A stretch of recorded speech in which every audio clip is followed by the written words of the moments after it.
Good morning, children. Sairam.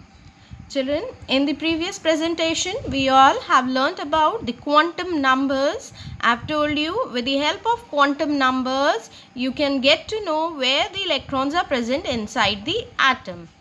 There were four quantum numbers. The principal quantum number denoted by small n, whose value can be equal to 1, 2, 3, 4 or so on. The azimuthal quantum number denoted by small l, whose values are equal to 0 to n minus 1. The third was magnetic quantum number, whose values the magnetic quantum number is actually denoted by ml and the values are equal to minus L to plus L. And the fourth one was the spin quantum number, which actually tells about the spin of the electron on its own axis, that can be clockwise or anti-clockwise. It is denoted by upside arrow or downside arrow. Now we will be discussing about the electronic configuration of atoms on the basis of quantum numbers after this session. But today we will be learning about the shapes of atomic orbitals. Now children, the shapes of atomic orbitals are actually derived by a German physicist on the basis of the value of psi square, and which is called actually the probability density with a function that is the radius.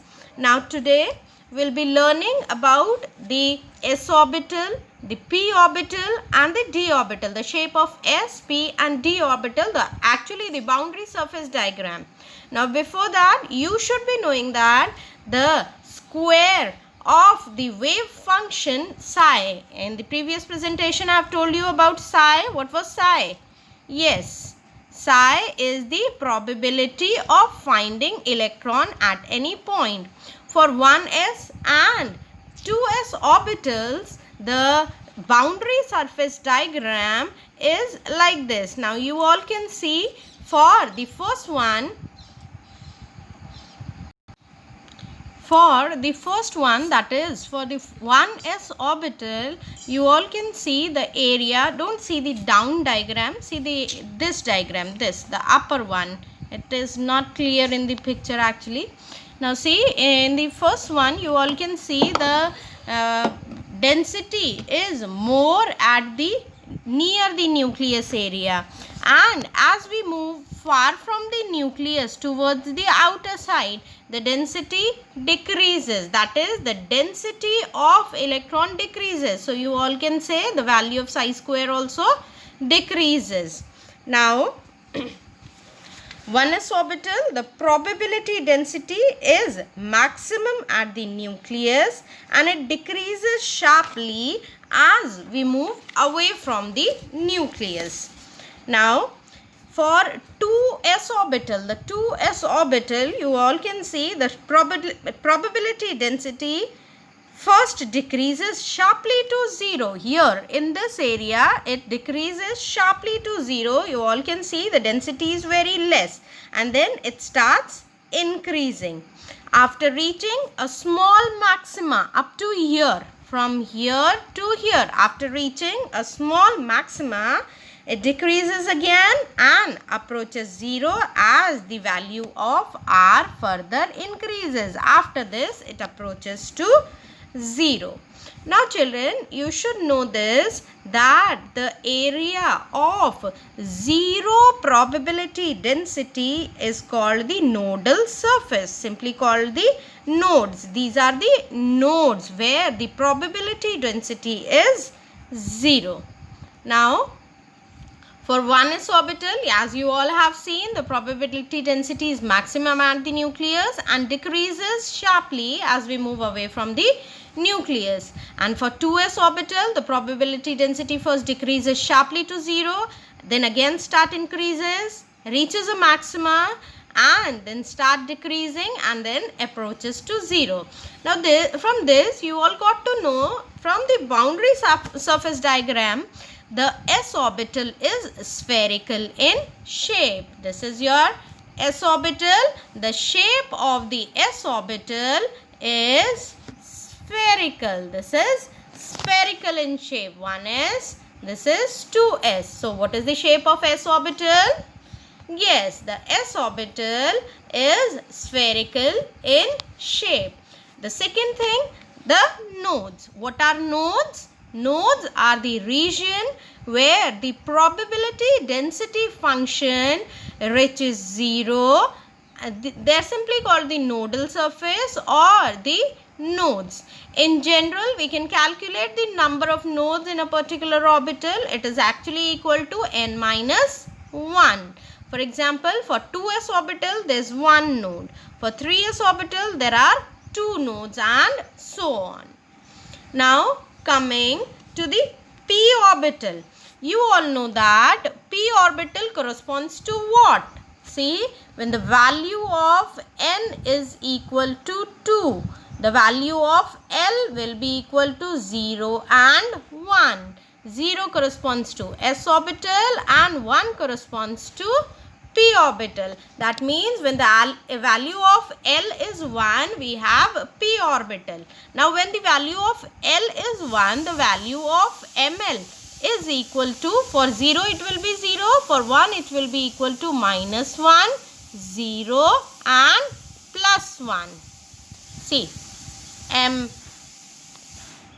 ml will be equals to minus 1, 0 and plus 1. That means you all can say when the value of L is equal to 0 and 1. When it is possible? When the value of n is equal to 2. When the value of n is 2, this n is 2, L is equal to 0 and 1 and ml is equal to minus 1, 0 and plus 1. That means this 0 corresponds to S, 1 corresponds to P. That means a P subshell has 3 orbitals, minus 1, 0 and plus 1. So for P subshell, for S subshell we'll make only one box. For P subshell, we'll make 3 box for 3 different orbitals. Now, these 3 different orbitals are Px, Py and Pz. So, P orbitals, there are 3 P orbitals. The Px orbital, Py orbital and Pz orbital.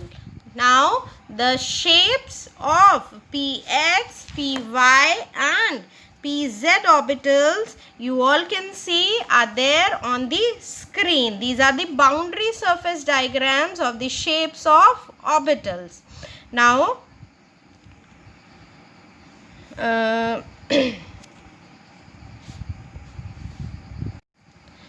you all can see the p orbital. Each p orbital consists of 2 sections. These 2 sections are 1 section, 2 section, 1 section, 2 section, 1 section and the 2 section. These 2 sections are called the lobes. Now these lobes are present on the either side of the plane and pass through the nucleus. See children, the probability density function is 0 on the plane where the 2 lobes touch each other. Here the probability density is 0. That means the probability of finding electron on the axis where the 2 lobes are touching each other is 0. The shape, size and energy of the 3 orbitals are identical. That means the 3 orbitals, they are arranged in the 3-dimensional space at different axes, but the shape and the size and the energy for all the 3 orbitals is identical. They have the same shapes and size and energy. Now, I'm sorry.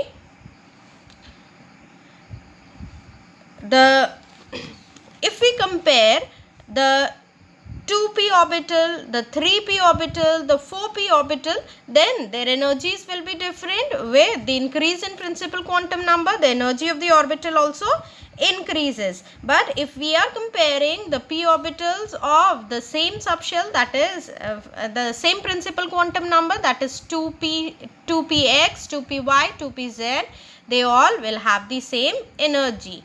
Now coming to the d orbital. See children, this is the diagram for the d orbital. In what is, when do d orbital come into existence? See, when the value of n is equal to 3, then the value of L will be equal to 0, 1, 2, that is up to n minus 1. 0 corresponds to s orbital, 1 corresponds to p orbital, and this 2 corresponds to d orbital. That means d orbital will be there when the value of L is 2. Now coming to Ml. What is Ml? Ml is the magnetic quantum number. Now see, if the value of L is 2, suppose the value of L is 2, the value of Ml will be equal to what? The value of Ml will be equal to minus 2, minus 1, 0, plus 1 and plus 2.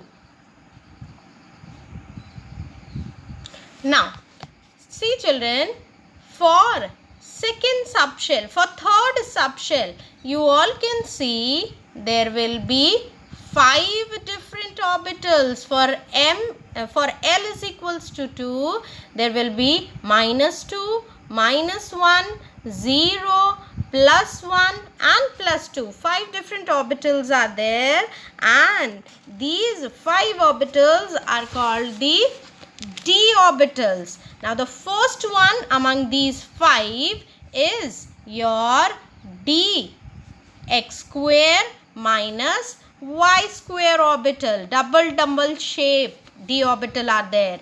The second one is dyz. It is not visible here clearly. You all can see it is not visible. Still, what I am saying, try to listen to that.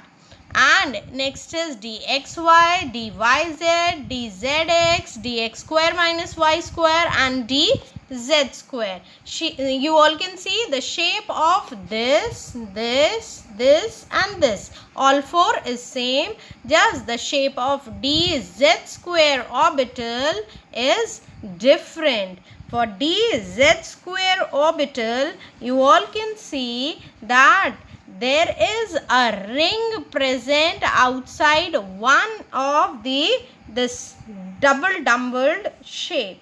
That means inside this ring the probability density is 0. So these are the shapes of your 3 orbitals. The s orbital is spherical in shape, as I told you. This is your s orbital, which is spherical in shape.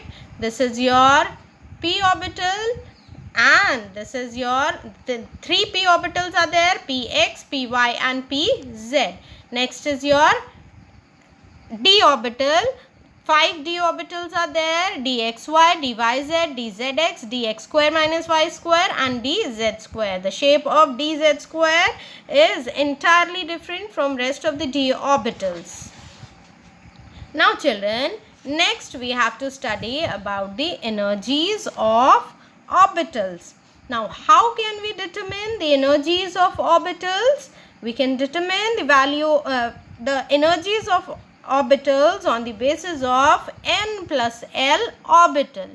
See, the energy of an electron in a multi-electron atom depends not only on the principal quantum number. In case of hydrogen, it depends upon the principal quantum number, but here not only on the principal quantum number but also on the azimuthal quantum number, that is the value of s, p, d and f.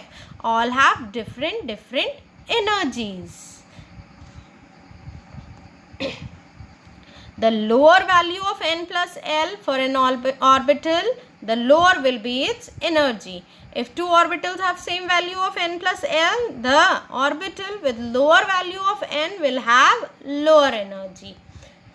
Now, see, energies you got to know. Here it will become more clear when we'll do the filling of orbitals in an atom. Now see, the filling of electrons in the orbitals of different atoms, it takes place according to the three rules. Three rules are governing them. The first one is Aubert principle, which is based on Pauli's exclusion principle, and Hund's rule of maximum multiplicity. Now, the relative energies of orbitals are also based on Pauli's exclusion principle, Hund's rule, and your this Aubert principle. Now coming first to the Aubert principle, what it states? It states that in the ground state of an atom, the orbitals are filled in the order of increasing energies. That means when an atom is present in its ground state, the filling of electrons in the orbitals of an atom, it takes place in the order of increasing energy. That means the orbital which is having lower energy will be filled first, and the orbital which is having higher energy is filled later on. See children, the actual sequence of filling the electrons in orbitals is, first of all, the 1s orbital is filled, it has the lowest energy. Then 2s orbital is filled, then 2p, 3s, 3p, 4s, 3d comes after 4s, then 4p, 5s, 5d, and so on. Now, how this order of increasing energy is determined? As I told you, on the basis of not only the principal quantum number but the azimuthal quantum number also. Now, if we find out the value of n plus L for 1s orbital, the value of n is 1 and the value of s corresponds to 0, p corresponds to 1, p corresponds to 1 and d corresponds to 2. So, for s is 0, 1 plus 0 is equals to 1. This is for 1s orbital. Now coming to 2s orbital, 2 plus 0, that is equals to 2.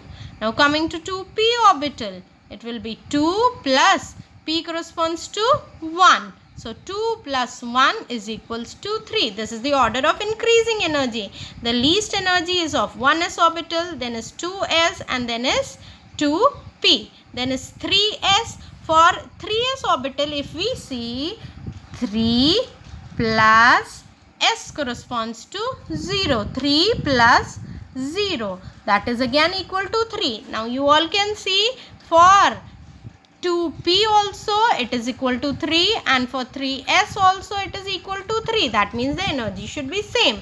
But as it is stated in the previous slide, I told you if the value of n plus L for two orbitals is same, then the orbital which is having lower value of the principal quantum number will be having lower energy. So here 2p and 3s orbital are having same energies, but the value of n is less for 2p orbital, so it will be having lesser energy. Now you all can see this chart. For 1s orbital, the value of n is 1, L is 0, so it has 1 value. The value of n plus L for this orbital is 1. This 1. 2s will be 2, 2p will be 3, 3s will also be 3, but both are having 3, but this is having lower value of n, so will have lesser energy. Similarly, 3p also 4, 4s also 4, but this is having lower value of n, so it is having lesser energy, and so on. Now See children, this was given by Auber, that is, he has arranged the orbitals in the order of increasing energy. If we start moving from if we start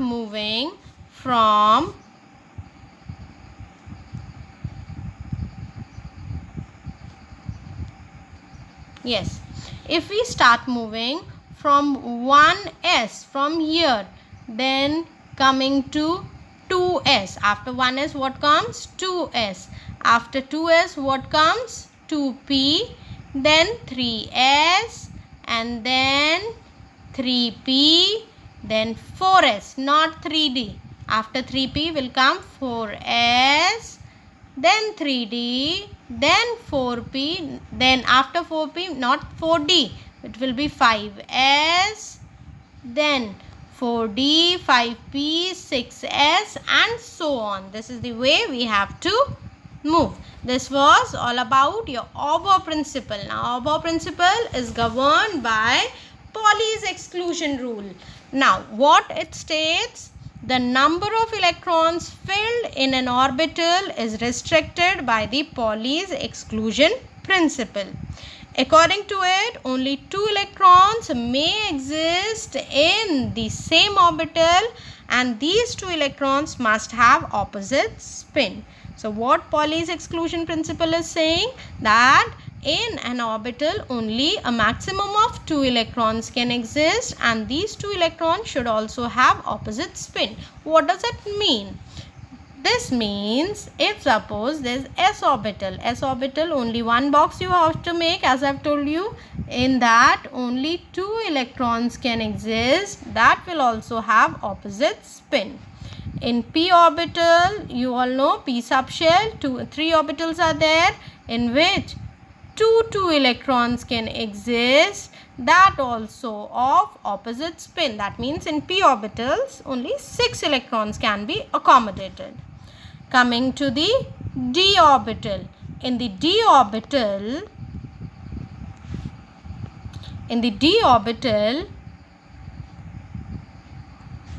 1, 2, 3, 4, 5, 6, 7 and 8, 9 and 10 electrons can be accommodated. So what is the meaning of this Pauli's exclusion principle? It just says that no 2 electrons in an atom can have same set of all the 4 quantum numbers. That means if we find out the quantum number for any of the electrons, the 3 quantum numbers can be similar if it is present in the same orbital. But the 4th quantum number, that is the spin quantum number, will always be different. If one of them is moving clockwise, the other one must be moving anti-clockwise. Now, the next rule is Hund's rule of maximum multiplicity. What Hund's rule states? It states that pairing of electrons in the orbitals belonging to the same subshell do not take place until each orbital is singly filled. That means if suppose the filling is taking place in, first of all, 1s orbital. For 1s orbital, first 1 electron is filled, then the second electron is filled. Then next filling is taking in 2s, then in 2p. Now in 2s orbital, 2 electron will be filled.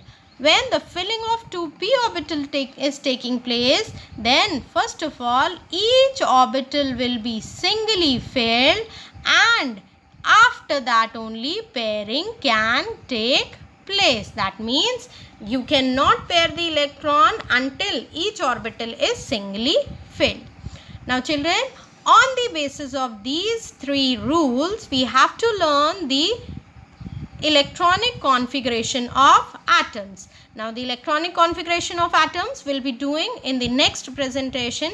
Till then, kindly revise and note down all the things which are displayed here in the form of slides in your fair notebook as your notes. Thank you. Sai Ram.